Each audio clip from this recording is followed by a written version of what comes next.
Yup, that's me. You might be wondering how I got here. Well, to really understand my journey, we have to go back to the very beginning. I was nothing more than a lowly wretch, wreaking havoc with my trusty club.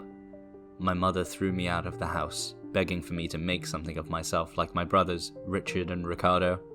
They left home to become soldiers, and she was so proud of them. But I was just a lowly tarnished, until I was blessed by the guidance of grace, and it brought me here to the vibrant lands between. Here I meet a friendly face, the first of many to offer me advice, and You are maidenless, maidenless, maidenless. did you just call me a virgin? Like anyone would after being verbally attacked, I decided to vent my frustrations against the first thing I saw. Perfect. Up close, this guy was huge, and I did well to start with, but it quickly became clear that I was barely putting a dent in him. Meanwhile, he took huge chunks of my health with every hit. I did my best to dodge, but all I really managed to do was to prolong the inevitable.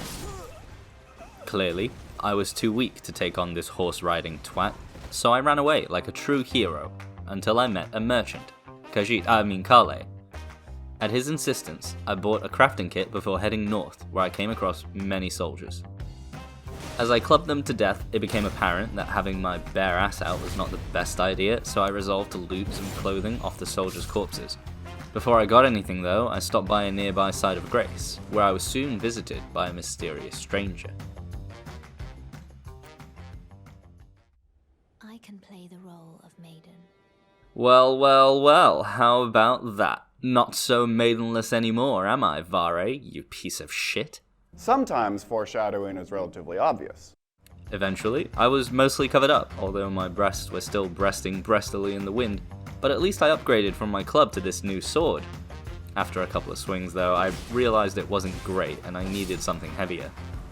Lots of aimless searching later, I decided to consult the ancient texts, and I found the Lord Sworn's greatsword, in a chest literally right in front of me. Content, I decided to continue towards the castle on the hill, and along the way I finally managed to complete my outfit. I level up my strength and vigor a bit before proceeding through the gate, where I'm greeted by My god, man, what the fuck is that on your face? Jesus Christ, kill it, please, just kill it! Oh, he killed me. And again. And again. But I've got him now, I've got him right where I want him. Fuck. Okay. I decide maybe the time isn't right yet, and I go out into the world seeking sharp stones so I can make my sword sharper, just so I can die one more time. In my shame, I decided to go mining for even more upgrade materials, and eventually I bump into my waifu again, who takes me to the Round Table Hold. There, I meet a number of weirdos, including a very suspicious old man, and a prisoner who agrees to upgrade my greatsword. Back in Limgrave, I found a giant pot man stuck in the ground. He looked very silly, wriggling about, and as he tried to explain the situation to me, a land octopus very rudely interrupted our conversation. With the game reloaded, with the land octopus dealt with, I freed Iron Fist Alexander, and he gave me some meat before heading eastwards for a festival. It's not yet time for me to celebrate, however, as I had yet to defeat Marigold. In the west of Limgrave, I found myself drawn towards a derelict church. Beneath the goddess's stunning statue, I found a sacred tear, and nearby the flask of wondrous physic. Melina appears to whisper words once spoken here before I set off. A little while later, I killed a giant, bell-headed, head-banging bastard guarding the door to the mysterious sorceress Helen, who I can only assume is clairvoyant because there's no way she can see anything in that helmet. I asked her for help overcoming Margit, and unfortunately, all she had to share with me was how to pretend like I'm paying attention, so I left, dejected. I knew it was time to try and fight Margit again. I'd forgotten how ugly he was, and I was so desperate to keep my distance, I fell straight to my death. Worth it. Despite my repeated efforts to get stronger and to sharpen my blade, the fight didn't feel any easier. But this time, I was more patient, and after dying repeatedly, I'd finally learned how best to dodge his attacks and when exactly I could get a good swing in. I even got incredibly close, but victory was snatched from me at the last moment. I felt like running away again, but I stood steadfast and cried, "No, no more running and training and smithing. With God as my witness, I will cut you down right here and right now."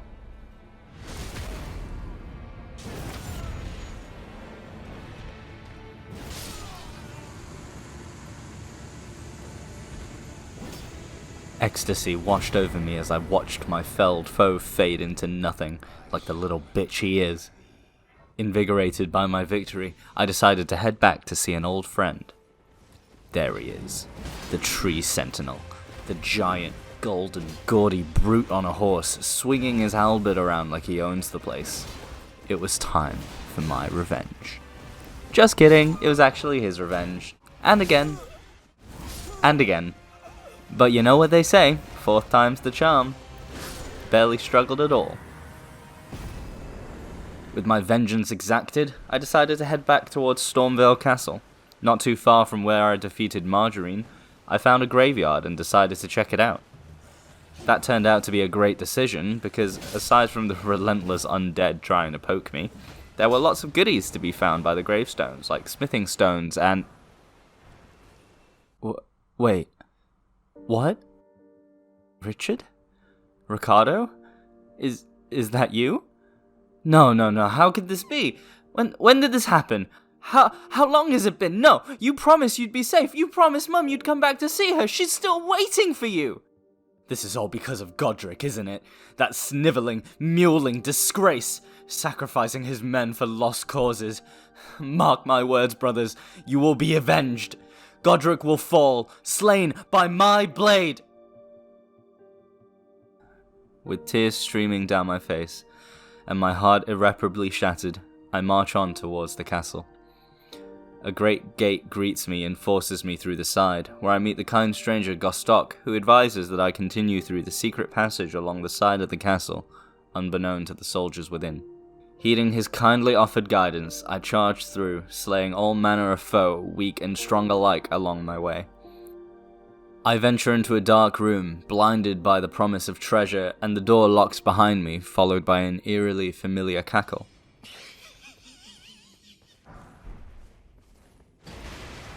Holy shit! After escaping by the skin of my teeth with a rusty key, I continued through the castle.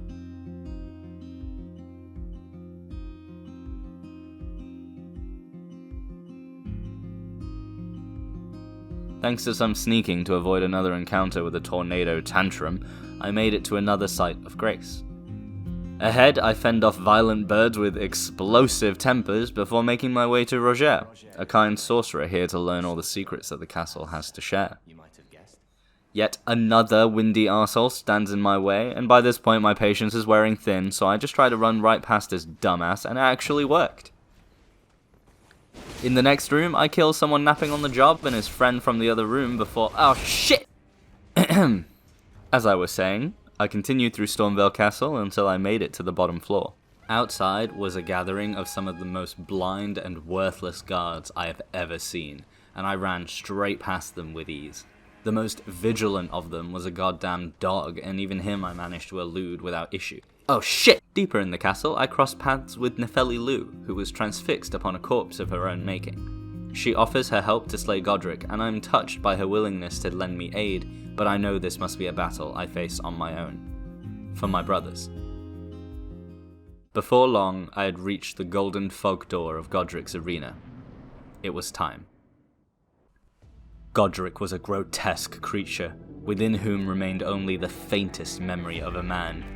Blinded by a lust for power and crushed under the burden of his own desires, his metamorphosis began and culminated in the writhing mess of limbs I saw before me. Seething with rage, I fought with everything I had. Very quickly he became desperate and resorted to chopping off his own arm.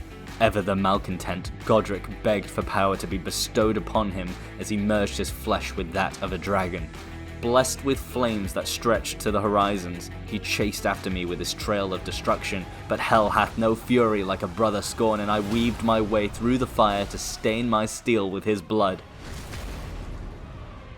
Victory was in sight. I could taste it. I fought with tenacity. I fought with confidence. I fought with hubris. And just like that, it was over. I had lost. But defeat was fleeting and did nothing to temper my expectations. I rushed back in like a fool. Without composure nor care, I stumbled and was quickly dispatched when Godric shook and shattered the very earth beneath me. But defeat was fleeting. With heightened senses and keener caution, I slipped through his offences and reminded Godric that he was no true lord. I am the lord of all that is golden. With my brothers avenged and the runt demigods slain, I headed out of the castle with my new great rune in tow, passing by the giant throne and picking up an oozing eyeball on the way. Here, at the cusp of Liurnia, I'm greeted by a mysterious maiden, Hyetta. She asks if I can feed her the grape I found earlier, to which I obliged. She was a finger maiden, seeking a distant light, and as thanks, she taught me how to bend my torso at the hip. I couldn't believe it. A second maiden? Jealous, Vare? Sometimes foreshadowing is relatively obvious. In fact, I wanted to rub this in his ugly face, but when I went back to Limgrave, he was already gone, and in his place was a message to seek out the Rose Church in Liurnia. Since Liurnia was where I was headed anyway, I made my way back and rode my stallion through the lakes and marshes, avoiding the lobsters from hell and the frog men. Before long, I bumped into Hyetta again, and I'm able to give her another grape I found nearby. Heading westwards, I found Vare at the Rose Church, where he gifted me a mangled finger. Did you peek at my Amazon wishlist, Vare? Near the church, I found a dragon guarding a magical key, which I grabbed before running for my fucking life. And finally, I arrived at the gates of Raya Lucaria Academy. I ascended the lift to begin my matriculation, and I'm given a very warm welcome by a couple of hard-headed nerds on the stairs. A lot of running, and an ambush later, I find myself in the classroom side of Grace. The hallway outside is littered with book-swinging 4.0 GPA bastards and ends in a circle jerk of pretentious academics that fire spells at me like they're going out of fashion.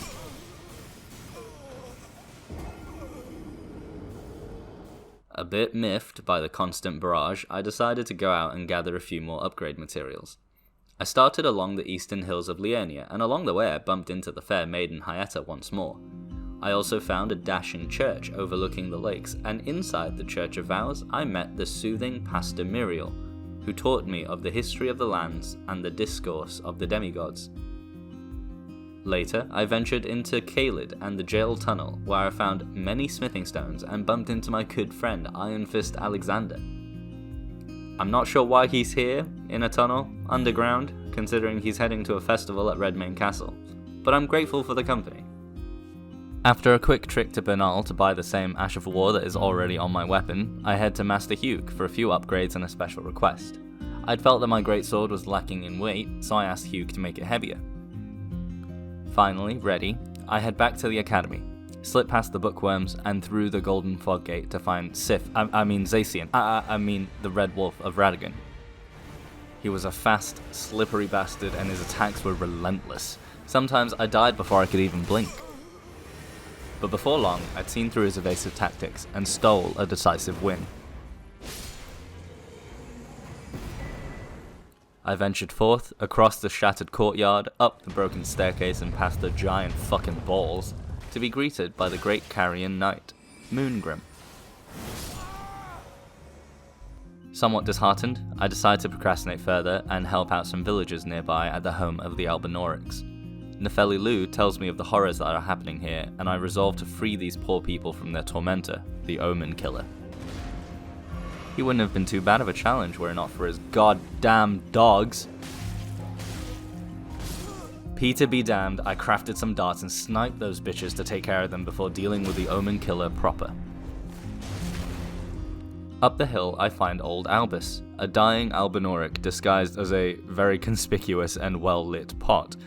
He gives me half of the secret Haligtree medallion and begs me to find an Albinoric woman nearby before he just straight up dies.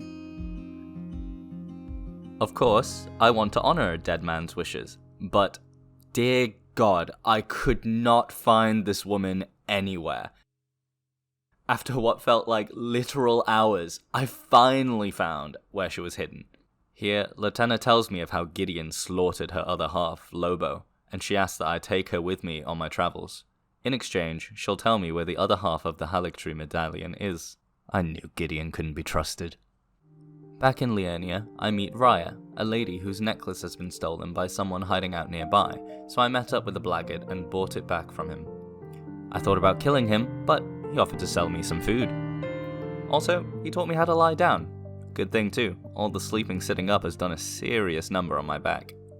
Anyway, I return Raya's necklace and she extends an invitation to the Volcano Manor, asking that I meet her at the top of the Grand Lift of Dectus. Previously, I'd taken a detour into Caelid and grabbed half of the Dectus medallion, so I knew I just had to find the other half. Thankfully, I soon came across the Great Kenneth Height, who begs me to deal with some blood-crazed knight that's taken up shop in his fort. My reward for doing so, thankfully, is the other half of the Dectus medallion. So, with both halves in my possession, I rode to the north of Liurnia, resting briefly at the Bellum Church before I reached the Grand Lift of Dectus. I hoisted the medallion and the ancient lift came alive, bringing me to the surface where I find myself in the golden plains of the Altus Plateau. The scenery was beautiful, but before I felt free to explore, I sought out Raya and accepted her invitation to the Volcano Manor. Once there, I quickly memorized the address before heading back to the Altus Plateau, where I began to ride around, taking in the gorgeous views for as long as I could. As my scenic detour came to an end, I came upon Magnus the Beastclaw. He looked at me kind of funny, so I decided to use the finger Vare gave me to kill him. Upon returning to Vare, he seemed pleased that I'd been enjoying his gift. He mumbles something about a laminated mop and presents me with a clean cloth to stain with the maiden's blood. And again, he calls me a beta virgin cuck. Well, I mean, he just called me maidenless, but I knew what he meant. With the gravity of the decision of taking an innocent life weighing heavily on my mind, I decided to seek refuge in a faraway church atop a hill in northeastern Liurnia. On the way, I come across the Eye of Sauron. He looked at me funny, so I decided to kill him, but he was guarded by nature's most fearsome predator, a gigantic fucking rat. I tried so many times to kill the guard rats, but nothing was working. It was driving me mad. Until eventually I just decided to beeline for the ladder and it actually worked. I climbed to the top and decked every annoying ass up there before dropping down on the rats and slaughtering them so hard it made Peter blush. With Sauron defeated and the One Ring rung, I don't know, I haven't seen The Lord of the Rings, I continued until I found myself within the Church of Inhibition. Before I could properly enjoy my surroundings, some crazed madman came in swinging his giant spear. He was no match for my panic rolls and frantic heavy attacks though, and he was quickly slain, leaving me his disgusting, imprinted eyeball. Now that I finally had the peace to pray for guidance, I noticed a dead maiden sitting limply on a chair in the corner of the church. Happily, I soaked the cloth in her blood and rushed back to Vare. There, he congratulates me on completing my final test, and asks to pull my finger. Oh, good heavens. Clench your teeth or something.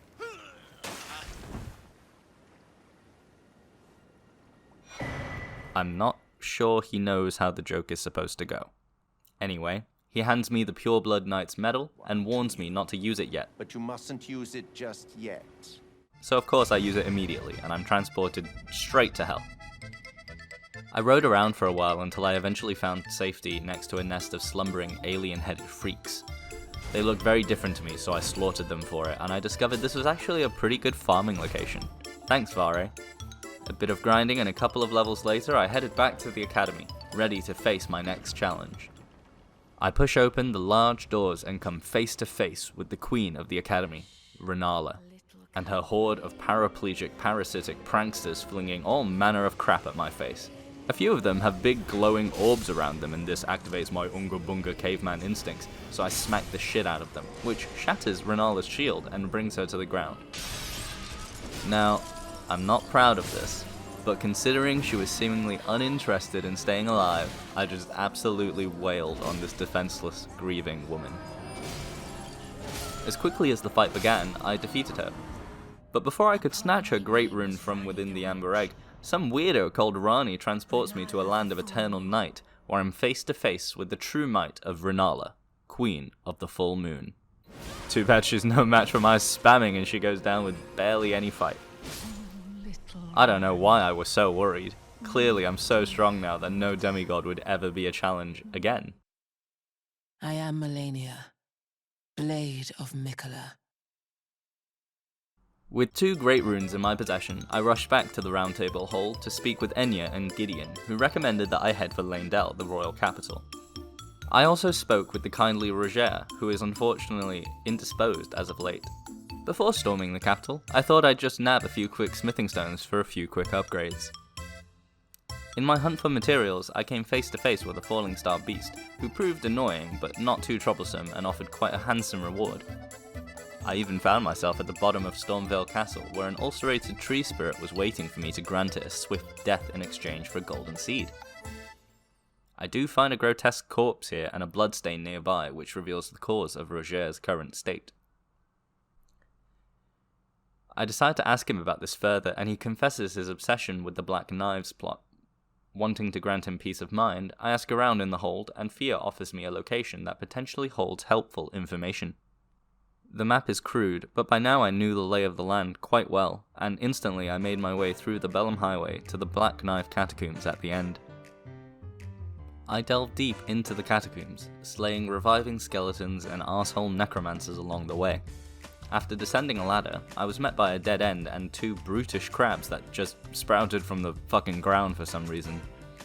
Now, I'm not a crab scientist, but I thought they lived in pube. Eventually, I discover a path further into the catacombs by riding the falling guillotine up, which led me to a secret boss door.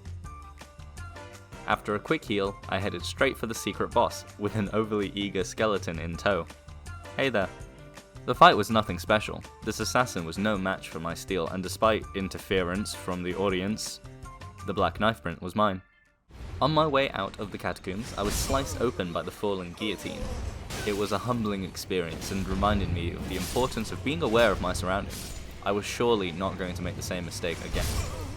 So I left the catacombs and headed back to the Round Table hold. There, I gave Roger the knife print and returned later to learn that Rani was the instigator of the Black Knives plot. I never liked her. She interfered in my fight with Renala, so I was happy to hunt her down for dear Roger. I asked Roger if he had any information with regards to where Rani might possibly be, and he advises that I head towards Carrion Manor in the northwest of Liurnia. However, as much as I wanted to help Roger, I was growing a bit sick of Liurnia, so I elected to go explore a bit in the Altus Plateau, where I quickly came across another Falling Star beast. This brute was fast and had a wide reach with his pincers, often grazing me when I was certain I was a safe distance away. It didn't take very long for him to get the best of me, and in a subsequent attempt, I was vanquished almost immediately. But I'm nothing if not obstinate, so I kept bashing my head against the wall in Star Beast, and even came very close to winning a couple of times. He was fast and vicious and killed me endlessly, but bit by bit I chipped away at him throughout my relentless attempts, and before long, he crumbled, leaving behind quite the treasure trove of materials. I made my way back to Liurnia and set off for the Western Hills. Soon, I found myself in the presence of Iji, the giant blacksmith and sworn servant of the Carian household.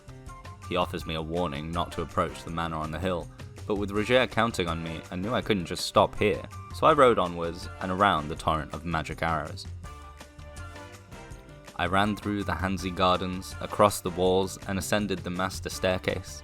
At the top, I found a wide, shallow pool with seats lining the circumference. The grandeur was captivating, but before I could properly appreciate my surroundings, the magical knight, Loretta, appeared. Sadly for her, she was no match for my speed and strength, and just as quickly as she appeared, she was gone. Continuing further, I reached an open expanse with 3 towers, one of which belonged to Rani the Witch. She tells me that she has long since cast aside her physical body, and with it, the curse mark that Rogier sought. I rushed back to the Round Table Hall to let Rogier know what I learnt. At his behest, I pledged allegiance to Rani, and under her employ, I met her vassal, Blade, the half-wolf, who wielded a giant blithe. He asks that I meet him at Redmane Castle in time for the festivities, and I set off immediately, rejoicing at the thought of meeting my good friend, Iron Fist Alexander, once more. In the castle, I met a lovely lady who taught me the same thing that Hayata showed me, but for some reason it just felt more polite. I say a quick hello to Blythe and Alexander, listen to a riveting speech, and hear the backstory of the gruesome festival, the sole purpose of which is to slay the half-living demigod, Starscourge Radahn. After learning how to lift my sword into the air, I head down to the shore and warp across to the Wailing Dunes. Radahn immediately starts firing intercontinental ballistic missiles at me. I wanted to report him for war crimes, but sadly I couldn't get Switzerland on the line between his shots, and instead I just rushed towards him. He's big, fast, and a massive bitch, but I do well to stay alive and chip away at his health. Maybe I should say his horse's health, because I'm pretty sure that's what I'm actually hitting. However, Radahn, man-child that he is, throws a hissy fit halfway through the fight and just leaps into the skies. Honestly, I couldn't even find him, and I was frantically spinning around only to be rudely taken out like the dinosaurs.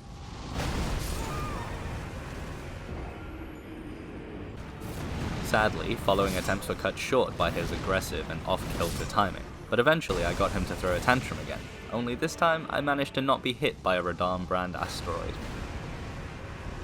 He quickly summons a swarm of meteors that follow him around, and for the longest time I was wary of getting too close, but they never really did anything, so eventually I just decided that I needed to try and get some damage off.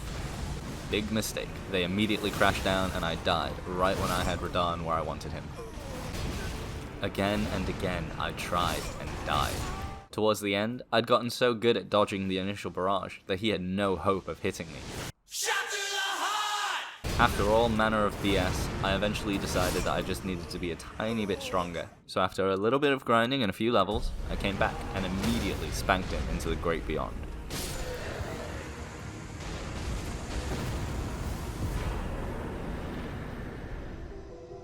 With the Starscourge slain, the very stars themselves crashed down and lit up the night sky. Blythe is awestruck and beckons me to meet him at the crash site. Meanwhile, poor Alexander is wallowing in disgrace after having been heavily cracked by one of Radahn's mighty blows. He doesn't seem too down though, and I leave him to continue stuffing the eviscerated corpses of Radahn's soldiers inside himself to absorb their power. However, now, with 3 great runes in my possession, I felt spurned by higher purpose, and though I wanted to grant Rogier's final wish, I decided to leave this quest behind and head for Leyndell. Carefully, I sneak behind the 2 tree sentinels guarding the gates before dealing with them, one after the other. Relishing the easy victory over an enemy that once caused me so much frustration, I beeline for the side gate where I was met by the draconic tree sentinel. He was a noticeable step up from the other tree sentinels I'd come across, but I was certain I could bring him down. Even with 1 death, I made quick work of him and finally made my way into the capital city. In the capital, I meet a lot of bubble boys, and even see an avatar appear out of thin air, but I keep running and I made my way up a dead dragon whilst being rudely shot at. Eventually, at a nearby site of grace, Melina greets me and lets me know that we are to part ways here so that she may discover her true purpose. It's always sad to see a friend leave, but I say my goodbye and head higher, ascending the twisting trees without incident. At the top, I'm greeted by the golden shade of Godfrey, the first Elden Lord. I've heard tales of his bravery and strength, and they are not exaggerating. With a single stomp he shatters the earth beneath my feet, and he commands his great axe with so much ease it's as if he's swinging a feather. Very quickly, he defeats me, but with every death I learn more and more about his fighting style until finally I can match him blow for blow and snatch victory. After a quick assassination and arrest, I head past another golden fog wall to face Morgott, the king of Leyndell. Marja's true form is slippery and relentless, unleashing a flurry of attacks whilst never staying still long enough for me to actually land a hit. effortlessly, Morgott destroys me time after time. It feels as if I'm not learning anything with each new attempt, and that I'm only here to be flung around. Taking a moment to recoup, I decide to buy some delicious crabs and seek out a new talisman in the hopes that these can help me survive just a tiny bit longer. Surprisingly, it seemed to have worked, and I got painfully close to winning, but left myself completely open in my frantic hurry to land just one last hit.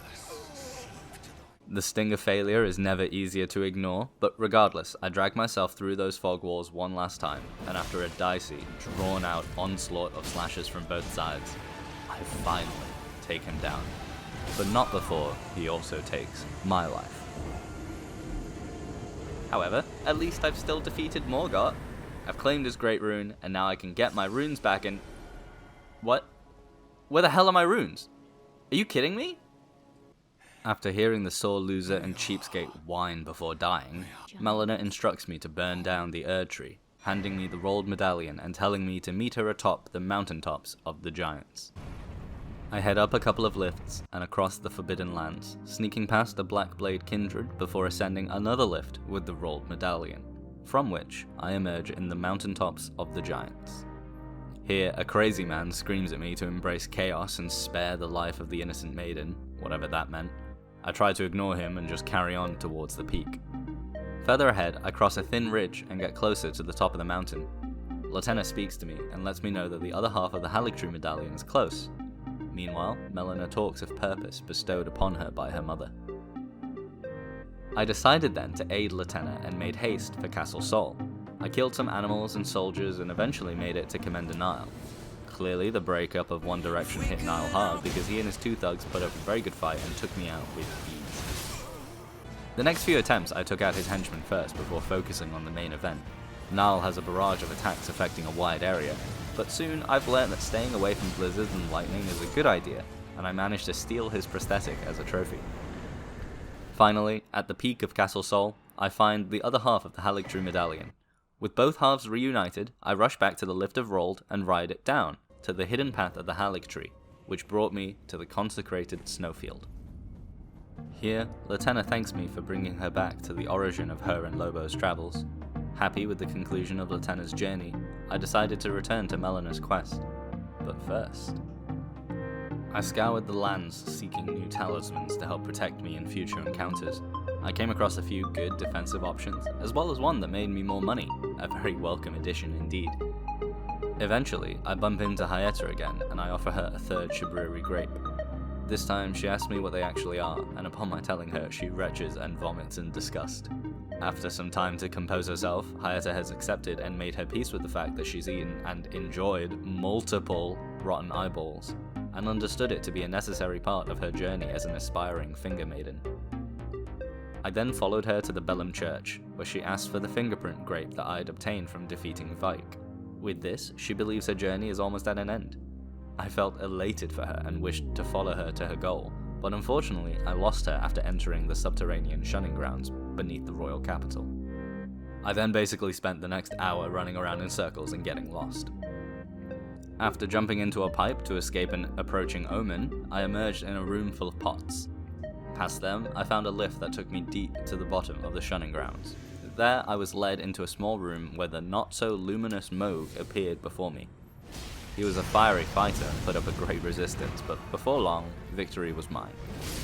Here, Melina appeared, worried, and warned me of what lay ahead. She begged me to abandon this descent into madness and to return to the mountaintops. Initially, I was confused by what she meant, as it appeared there was just nothing more to be seen here, but then I discovered a secret passage, and after parkouring my way to the bottom without issue, I was reunited with the maiden Hyetta. After speaking to her though, it becomes evident. This is the home of the Lord of Chaos, of which Shibriri spoke. This is what Melina warned me of. This is what Hyetta sought this entire time. Devastated, I left her behind to wallow in her sins as I returned to the mountaintops. Past another chain bridge, I found myself in the presence of the last fire giant. He was a behemoth, a hulking monster that any man would be smart to fear. However, I wasn't afraid at all. Wait. He was fast and often evaded my attacks, but before long, I broke his leg. I thought this was a clear advantage to me, but then he tore it straight off his body and offered it to the fell god in exchange for a huge buff and a giant Chesclops eye. Immediately, I fell for his fiery trap and was burned to a crisp, but I was determined to not let this happen again. The second time around, I was more cautious, and though we still ended up trading blows, I was slowly gaining the advantage. The fight would have been over much faster were it not for his pain-in-the-ass habit of moving further away the moment I caught up to him. After almost 6.5 minutes of chasing him down and dealing damage, I had finally defeated him, and gained access to the Forge of the Giants. I charged across the chain bridge to the Forge without issue, and met Melina there for the last time. I watched as my maiden was set ablaze, and in turn, I watched the Erd Tree itself burn. I awoke from my slumber, and found myself in a strange land of timeless storm and dereliction. As a certain metallic fruit might say, I woke up in Ohio. Crumbling Pharaoh Missoula was packed full of a multiplicity of dangers, and I was not dealing with any of that shit, and I ran straight through to the sights of grace. I leapt into the room below and was greeted warmly by King Bitch and Prince Please Kill Me, I Want to Die. They just never fucking stop, and I could barely out-heal the damage they were doing to me. Often, I would just briefly lose sight of one of them, and of course they would choose this perfect opportunity to destroy me from off-screen. I kept trying, and I kept getting greedy, but it was hard to keep my composure in a fight where there's so much chaos and random fireballs flying all over the place. Not to mention how easy it was to get cornered by the big guy's Sonic the Hedgehog impression. Forget Ohio, I must have been in 1945 Japan because Fat Man and Little Boy over here were absolutely devastating. I was so painfully outclassed, I even had to take a quick break to get some new cracked tears and some levels in the hopes that it could make all the difference. It seemed to have worked at least a little bit because for the first time I managed to kill one of them. And then the other. And then the first one just came back to life. What the fuck? Sure, I died from my own mistakes in the end, but it feels a bit cheap that I beat them both, but they just pulled a pro-Jesus move on me and won anyway. Finally, the stars aligned, and after having defeated 3.5 members of the Godskin duo, I could finally move on. My suffering didn't end there though, because I was faced with my greatest foe once more. Gravity. Phew, I'm sure glad that's over now. I'll just go through here and, for fuck's sake. After committing a small amount of genocide, I finally made it to the bridgeside side of Grace. Outside, I was confronted with another draconic tree sentinel, but he had nothing that could surprise me anymore, and I made quick work of him before dusting off my armor and heading through the golden fog wall to face the beast clergyman.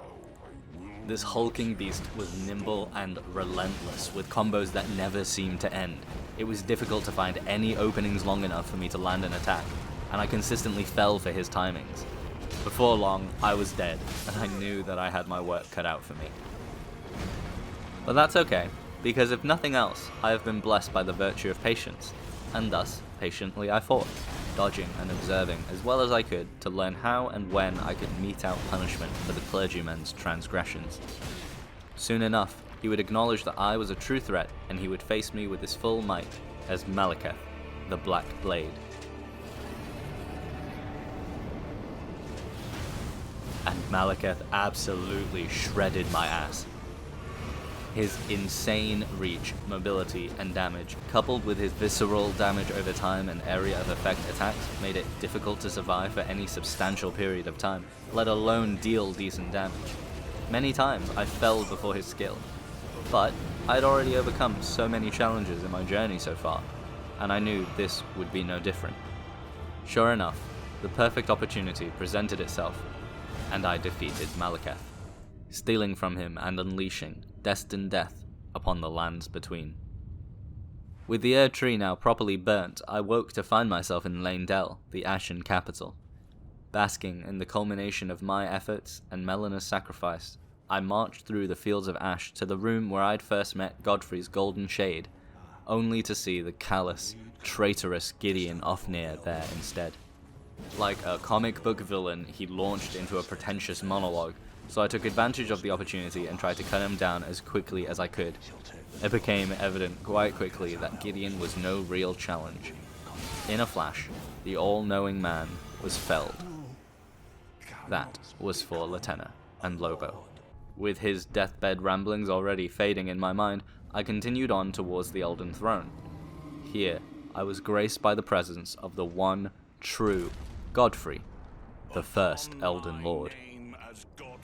The real deal is an even more ferocious fighter than the mere shade that I had already met, but thanks to the prior encounter, I had some familiarity with Godfrey's movements, and had a much easier time getting him to unleash his true power as Hora Lu, chieftain of the Badlands.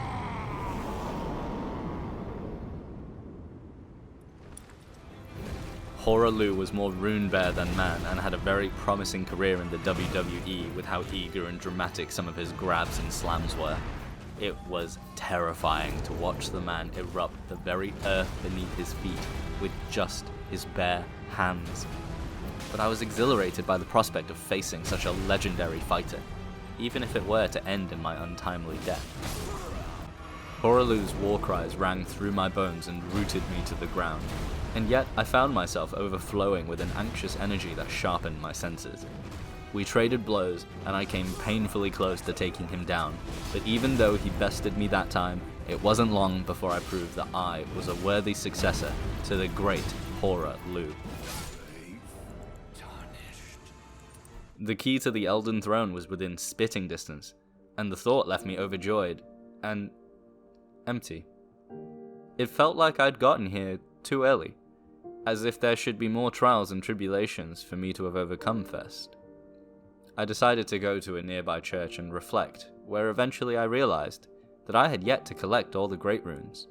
Surely, if I were to become the next Elden Lord and wield the restored Elden Ring, then it's only fitting for me to recover all the pieces that I can, right? And so I set off, vowing to return to the throne once I'd collected all the great runes, and not a second earlier. My first destination was Mogun Palace, the underground hellscape and home to the supposed luminary Mohg that Vare kept going on about. I made my way through the palace, fending off all manner of hemorrhage-inducing fiends, from grotesque zombies to a Cronenberg nightmare to a cute little mini-Mohg. But none of that could halt my ingress, although someone did catch my eye. The White Mask, Vare. Wrath is a deadly sin, so you should call me a sinner, baby, because I relished every drop of blood spilled by this sniveling swine.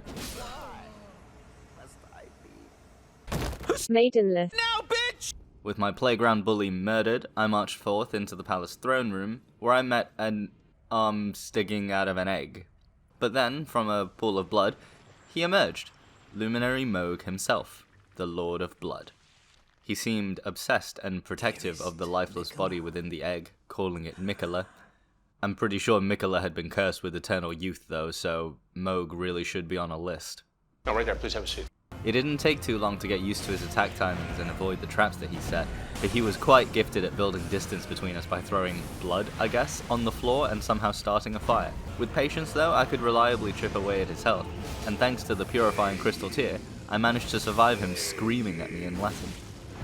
Once he earned his wings though, the fight became that much more dragged out, but every enemy I'd slain up until now taught me the true value of patience, and so I knew to wait for my opening. I would still falter a few times, but I was consistently bringing him to the verge of death, and before long, I finally pushed him off that cliff.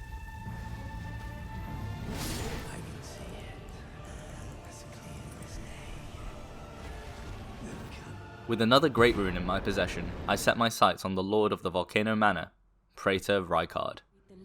Lady Tanith assures me that I'll be granted an audience with the Lord if I just complete a few simple tasks for the manor, and so I set out to slay the old knight Istvan, the camping, sniping bastard Riley the Idol, and finally, Juno Hoslow, the Knight of Blood.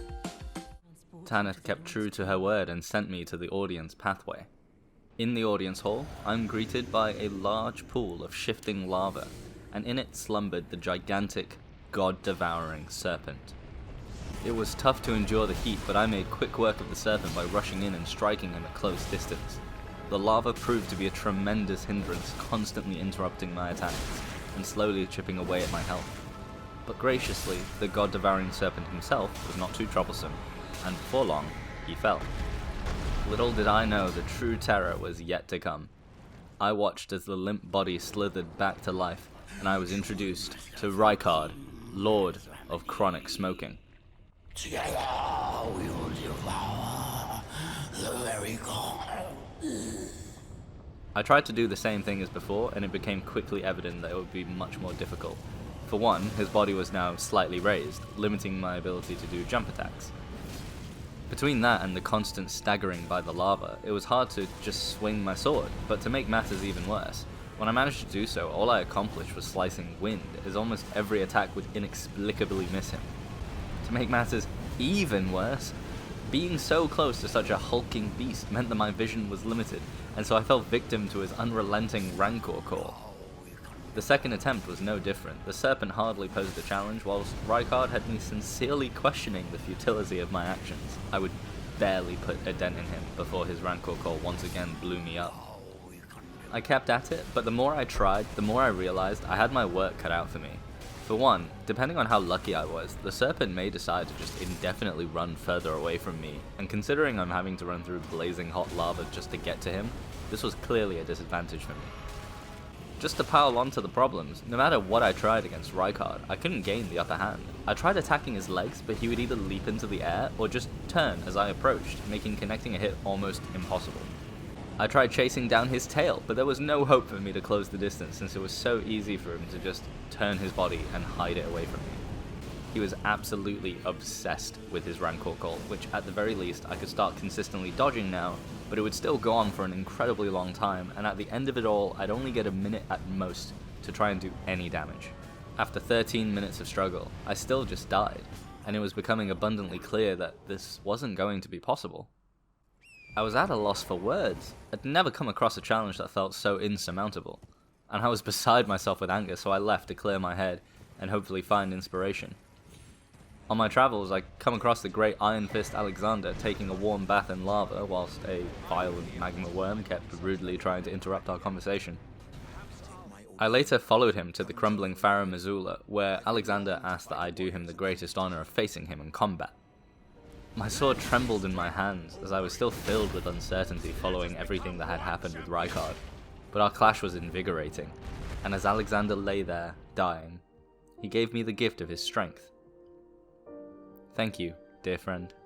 With Alexander's strength, I returned to Rykard, but unfortunately, despite my best efforts and regardless of how well I could now detect and dodge the rancor call, I would still fail, having done less than a quarter of Rykard's health. I was broken. This was impossible. I may never be able to take Rykard down with my blade. And then it occurred to me. The problem was my blade. The problem was fighting Rykard with a melee weapon. I thought back to my clash with Riley the Idol, and how fucking annoying it was when he would maintain distance and pepper me with bolts. And I realized that was the key. The idea of not sticking by my trusty steel made me sad, but I knew this was necessary, and so I set out to get my hands on a crossbow. I started cutting down Godric's soldiers left and right. It took me back to my humble beginnings when I needed to find clothing, and all I had to my name was my trusty club. The nostalgia wore off quite quickly though, when I'd slain dozens of soldiers and still had nothing to show for it. After 18 minutes of slaughter, I finally managed to get my hands on the heavy crossbow, and immediately set out to upgrade it as much as I possibly could. With as many bolts as I could stuff in my pockets and my crossbow at the ready, I headed back to make quick work of the serpent, and I steadied myself for the upcoming war of ranged attrition with Rykard, Lord of Blasphemy. Unfortunately, while I no longer had to deal with constant lava damage, hard to see attacks, and the constant whiffed swings of my sword, I now needed to be cautious of the litany of attacks Rykard could unleash while I was stood in front of him. I was regularly getting caught up in his sword swipes and stabs, walking into the explosions of the encircling flying skulls, or even just falling into his serpentine grabs. It was difficult, but slowly and surely I was chipping away at his health. I would still die a couple of times before I really became comfortable understanding the timings of his attacks and the length of his combos, as well as when I could safely and accurately fire. One time, the god-devouring serpent spent so long just running away from me that I had to just give up and try again. But I kept at it, certain now that this would work. However, while I was dealing good damage and surviving longer, a new worry appeared. My bolts. I could only carry so many. I only had so many. And if I wasn't careful with my shots, then they could quite easily miss. If I missed too many shots, it would simply become impossible again to defeat Rykard. I experimented with manually aiming for his body, but that proved difficult, both because Rykard always kept me moving, but also because the damage was noticeably lackluster. If I wanted this to work, I had to shoot his face, and I had to be sure I wasn't missing. I had a good attempt, and I thought that perhaps victory was in reach, but unfortunately, after 22 minutes of careful shooting, I still died. Only this time, the repercussions were far greater. I didn't have enough bolts to try again.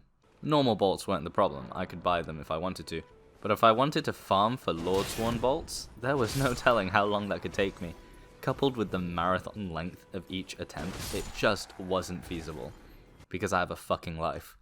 That's when I decided to start crafting and buying bolts and throwing knives to give me as much of an advantage as I could possibly muster. Bone daggers, throwing knives, kukris, bone bolts, blood bolts, normal bolts. I gathered as much together as I could, and I prayed for mercy as I entered the audience hall yet again and faced my greatest challenge yet. I put up a decent fight, but still died after a long struggle. The next time, I decided to try blood bolts, and when Rykard started to bleed, it was a breath of fresh air because a significant chunk of damage had been done. But it came with downsides. One being that now, it was much harder to make him bleed again between the increased resistance and the limited number of bolts I could fire before I had to dodge his attacks or run from his fucking Rancor call. The other problem is that it filled me with sadness. I felt as if I'd betrayed my purpose by relying on all these external tools, as if it somehow was a sign that I had lost my faith in myself, and in the Lord. This feeling stayed with me throughout my attempts, but I reasoned that these tools are only available to me because of God's guidance, and so I moved on from the self-doubt and focused on the enemy at hand. After 15 grueling minutes, I died again, but I was over halfway there with Rykard. The blood bolts were good, but I needed something that could have effect more consistently, and that's when it hit me. I set out immediately to get my hands on a crafting recipe and some rare materials I found in the consecrated snowfields, which I then used to craft countless frostbite bolts. Then I rode for Caelid and met a kindly merchant from whom I was able to purchase a great number of fire bolts. The plan was simple. I would knock off huge amounts of health from Rykard with the frostbite bolts, but then reset his resistance by thawing him out with the fire bolts. You would expect that the lava would be hot enough to do so, but it turns out a flaming headshot was required. With my new plan and a huge grin, I headed back to Rykard one last time. I made quick work of the god-devouring serpent, and before Rykard, Lord of Blasphemy, awakened, I quickly swapped out my talisman and equipped the blood bolts, a last-minute decision so that I could get just a little more damage off using it. I kept my distance, I timed my bolts, and I did my best to avoid his attacks. His grab and sword stabs would still catch me off guard occasionally though, and I burned through my crimson flasks just as quickly as his health drained from the repeated frostbite. It was a painful marathon involving relentless running from his never-ending use of his never-ending Rancor call, but in the brief moments between his attacks I managed to fire bolt after bolt at his dumb ugly face. As his end neared, so too did mine, and I found myself just one love tap away from having wasted another 16 minutes and a whole heap of resources. Truthfully, I had wished to be able to end the fight with my trusty greatsword, so that I may have stayed at least partly true to my intentions, but due to my recklessness, I simply did not have enough health to do so. I reminded myself that pride is a deadly sin, and put my selfish ambitions behind me as I resolved myself to slaying the Lord of Blasphemy at any cost. Finally, after one last bout of frostbite, it was over. Rykard had fallen, and my reward was his great rune. I could hardly believe it was finally done. Perhaps my greatest challenge yet, perhaps the greatest challenge I would ever face. After taking some time to relax and celebrate at a nearby site of grace, I continued forth in search of the final great rune, before I could attempt to ascend to the Elden Throne proper. I fumbled through Ordina liturgical town in the consecrated snowfields and lit a few fires since it was a bit dark, and I discovered a warp gate that took me straight to Miquella's Harlotry. It felt surreal to be in the promised land of the Albinaurics, and stranger still to weave my way through so many bubble boys and giant fucking ants. I continued my descent and nabbed a sweet new talisman on my way to an open arena. Here, I was met by Loretta, Knight of the Halleck Tree. In her true form, she was far stronger and faster. Her attacks reached further and her projectiles seemed to have multiplied. Finding the right distance to keep between us was challenging, but this encounter was no different from our first, and soon I was able to continue downwards. In the lower town, the guards and soldiers were clearly stronger than enemies I'd come across previously, yet this was no challenge that running like a scared animal couldn't solve. At least that's what I thought until these two knights followed me into the grace room and destroyed me. I tried to get my revenge, but I accidentally pissed off their daddy, who promptly smashed me into the ground. Can't say I didn't deserve it. After a quick suicide mission to grab a new talisman, I descend the final lift and find myself in the chamber before the final Shardbearer. The reason Caelid was a living cesspool, the woman who condemned the great Starscourge Radahn to his unbecoming fate. I am Melania, Blade of Mikola, and I have never known defeat. Immediately, the fight erupts into a flurry of attacks. The legendary warrior had seemingly no need to pause and chained her movements together so effortlessly. What little damage I could muster was promptly rendered meaningless as she sapped my health and claimed it as her own. But by this point, I too am a seasoned fighter, and quickly I adapt to her movements.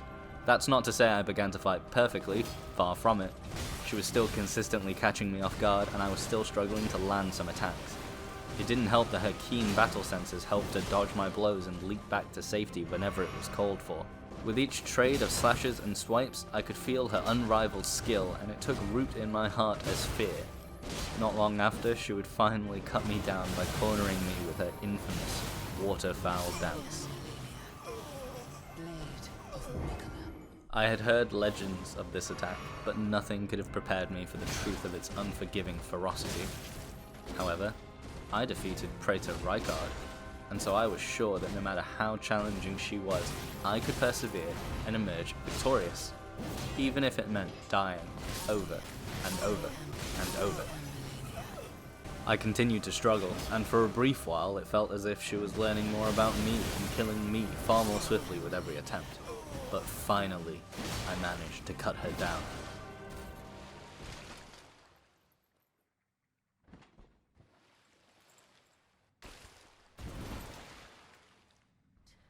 Just as I turned my back to her corpse, however, the Scarlet Ionia bloomed forth, and from it rose the horrifying goddess of rot, lifted by wings of fluttering Ionian butterflies.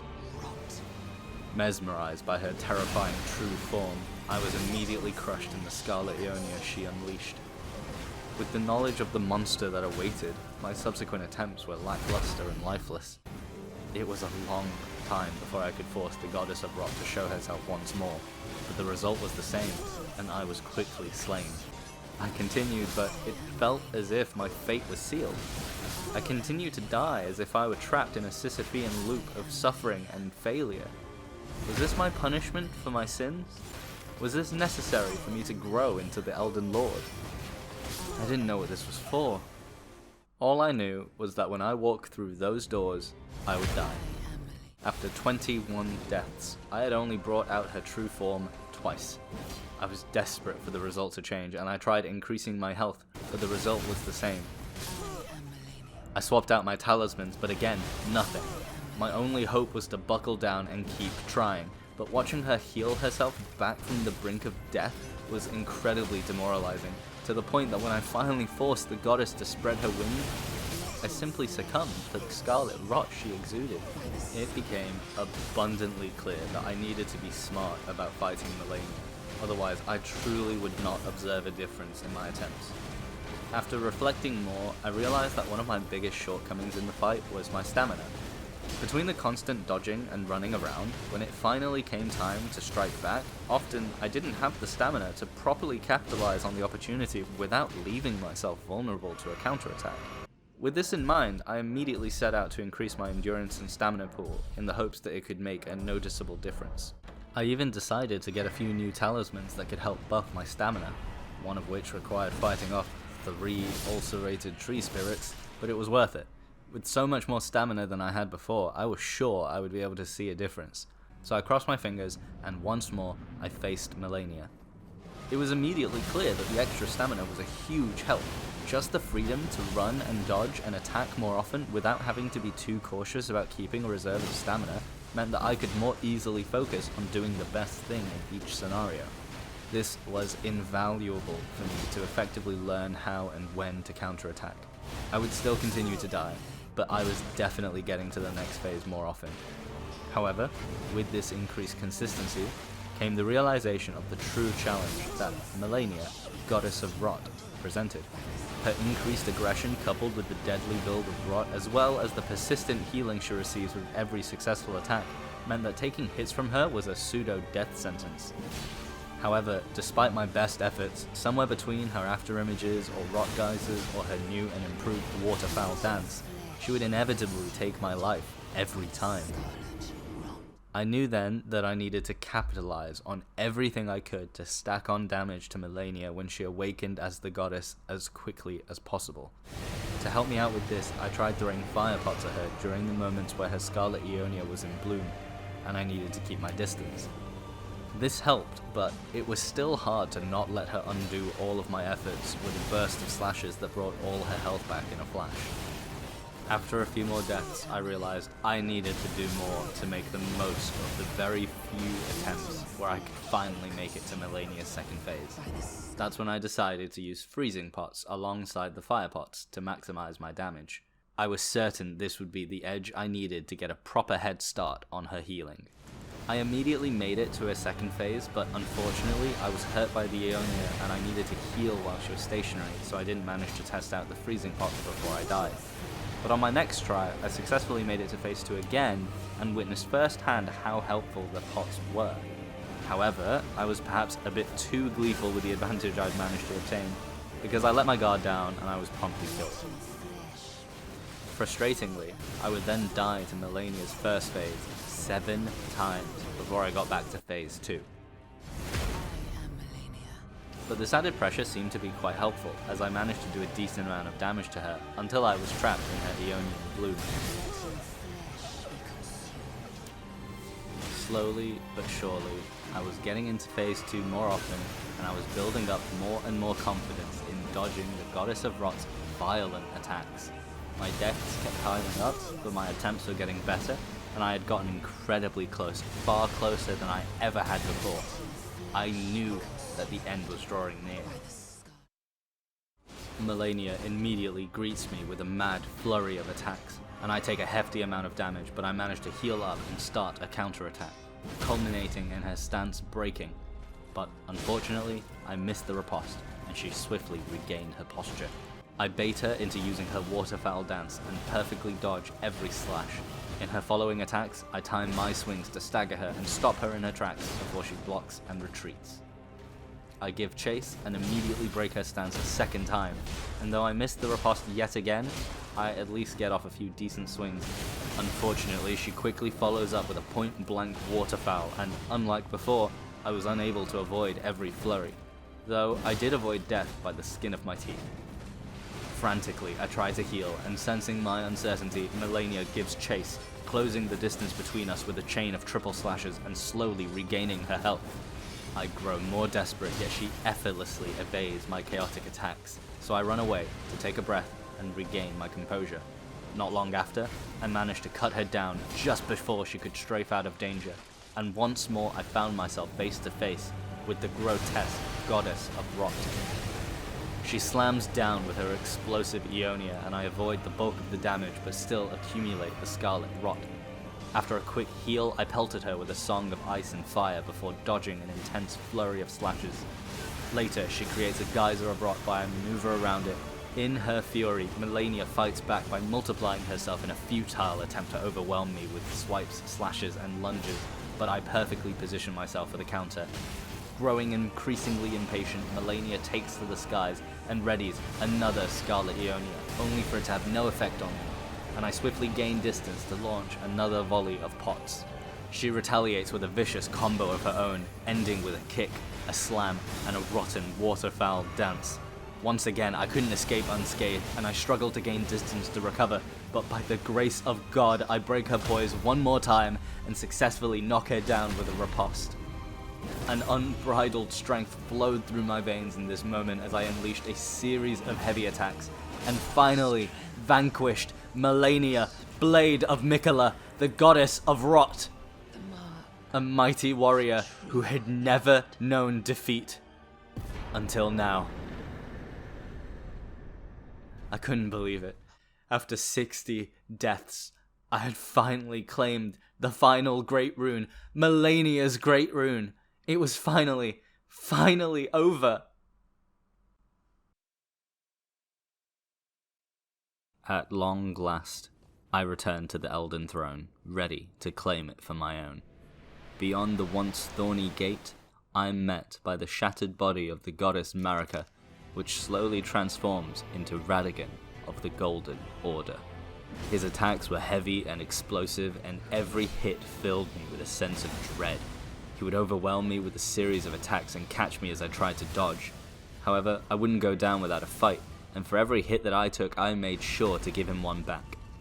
Eventually, we were both on the brink of death, and sadly, he was the one to stay standing. I charged back in and challenged him once more, but in the presence of both his oppressive pressure and the sheer aggression, I found myself fighting with my head held low, like a coward. I eventually perished, having left little more than a few scratches on Radagon. There was something about our fights that left me feeling more and more uneasy, as if a general sense of unwillingness was taking hold.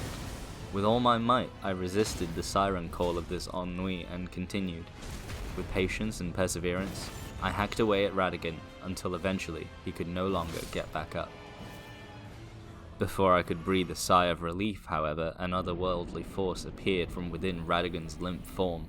A cosmic body of astronomical proportions emerged and produced a titanic, bony blade before transporting us to an endless lake with golden trees stretching out to every horizon. In the majesty of the Elden Beast, the weakness took over me and stole my strength. I could barely manage to stay alive, and when the Elden Beast showed me but a glimpse of his true power, I was immediately banished from his paradise. Quivering, I stepped through the golden door again to be greeted by Radagon, but I had nothing left besides the weak-willed desire to stay alive, a wish that I was not granted. By the grace, I sat and pondered. Why was it that I felt so listless? Could it be because in the presence of true gods, I felt unworthy? Could my fear have been that the very act of defeating Radagon/Marika and the Elden Beast was an act of blasphemy? Am I no better than Rykard? Or the god-devouring serpent? And then I understood. My worries, my fear, it all stemmed from my faith, from my lack of it. I did not truly have faith in God, for otherwise I would trust him to guide me on the right path. I did not truly have faith in myself, for otherwise I would trust that I am worthy to challenge Radagon and the Elden Beast and to become the next Elden Lord. I did not truly have faith. Was there anything I could do? Oh yeah, I can just buy some more faith. God bless the Catholics. With my beliefs affirmed, I stormed back through the Golden Gate and struck Radagon down, calling out for the Elden Beast to face me. My senses had been elevated, and as I chased down the evasive beast, I expertly avoided his endless attacks, chipping away at his health until my victory was but an inevitability. As the end neared for this false idol, I pulled out the bell that Rani had given me, and I summoned the spirits of my two brothers. Side by side, we stood before the monster, and a smile crept across my face. Together, we defeated the Elden Beast. And just like that, with all the great runes I had collected, I was able to repair the Elden Ring and take my rightful seat upon the throne as the one and true Elden Lord. Only something didn't quite feel right. I was a lord of nothing, staring out over a world of ash and destruction. I may be the Elden Lord, but this was no place for me. There was nothing left for me up here. And so I sought a new beginning. I sought for a fitting rebirth so that I may become a true and faithful soldier of God, with some extra IQ points so I could finally stop falling to my death. And I scoured the lands between for a reclusive location where I may rest and pray. I knew just the place, hidden at the back of the cave near where my journey throughout the lands between first began. Except, there was already somebody here. No matter. In the spirit of the Crusades, I was prepared to fight him to the death and force my beliefs upon him. Let me just